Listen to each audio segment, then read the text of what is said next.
Et on va continuer à parler de ce sujet avec notre invité Denis Jacob. Bonjour. Bonjour. Vous êtes secrétaire général du syndicat Alternative Police CFDT. Stéphane Père le disait à l'instant, les forces de police sont parfois à bout, fatiguées, on le sait, avec ce niveau d'alerte élevé en France. On a vu évidemment les manifestations. Vous pensez quoi, vous, de ce nouveau plan? Est-ce que c'est un poids supplémentaire pour les fonctionnaires? Écoutez, tout d'abord, il faut rappeler quand même que Vigipirate, quand il a été créé en 78, ça devait être un plan déployé de manière provisoire. C'est du provisoire qui dure depuis des années maintenant. Ça a été la même chose pour l'état d'urgence. L'état d'urgence devait être provisoire pour 3 mois.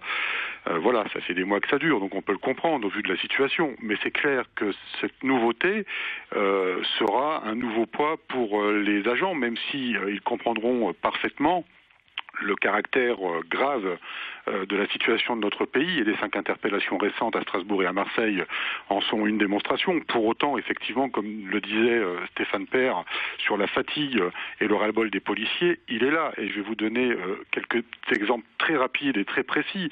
On a eu très récemment le bilan social de la police nationale pour l'année 2015. Vous avez, par exemple, 202% d'augmentation des actions individuelles post-traumatiques. Vous avez 36,82% d'augmentation sur les actions collectives post-traumatiques. 4,56% d'augmentation des entretiens auprès du soutien psychologique de la police. Vous avez eu 1,26% d'augmentation de blessés par rapport à 2014. Et des chiffres comme ça, j'en ai plusieurs. Alors qu'est-ce que vous demandez aujourd'hui? Vous demandez des moyens, encore des moyens supplémentaires, ou bien une réorganisation pour permettre aux policiers de se reposer plus longuement, plus souvent? Mais vous savez, ça fait 2 ans que les policiers sont sous pression, et d'ailleurs ils le démontrent depuis 1 mois dans la rue, qu'ils n'en peuvent plus, au-delà des revendications purement catégorielles. C'est bien un appel à l'aide qui est lancé aux autorités, et le toujours plus en matériel, bien évidemment, que ça soulage les collègues dans leur travail au quotidien.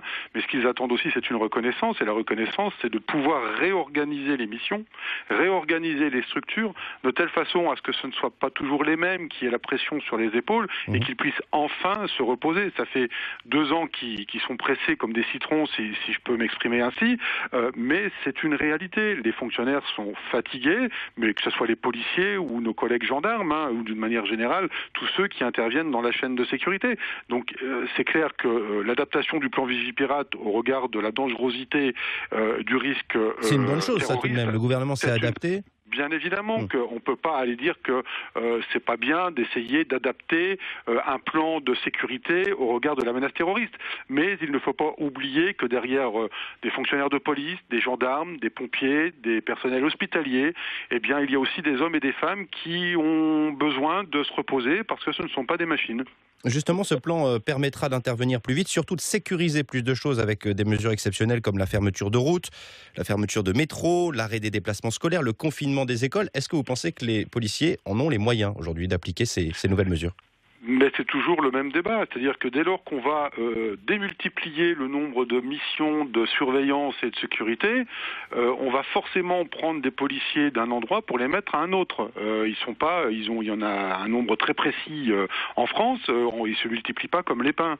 Voilà, donc si on les met sur des renforcements de sites particuliers, ce sont des policiers qui vont être retirés sur d'autres missions. Donc on ne règle pas la problématique de la sécurité partout en France. Alors c'est sûr qu'il y a des endroits privilégiés au niveau du risque d'attentat, les écoles, les salles de spectacle, vous le rappeliez dans l'intervention de votre collègue tout à l'heure, mais forcément les collègues sont en nombre égal, donc ils ne pourront pas être, comme on dit, au four et au moulin, et qu'à un moment donné, on les prendra d'un endroit pour les remettre à un autre. Est-ce que vous pensez qu'on va sortir un jour de l'état d'urgence ? Je l'espère, je crois que tout le monde le souhaite. Au-delà de la fatigue de mes collègues, on espère tous que ça va se régler un jour. Mais c'est un problème complexe, géopolitique, comme vous le savez, notamment. Et le risque terroriste est là, et le risque zéro n'existe pas. Donc bien évidemment, il est important que nos autorités prennent toutes les mesures pour éviter au maximum qu'un nouveau drame ne se produise.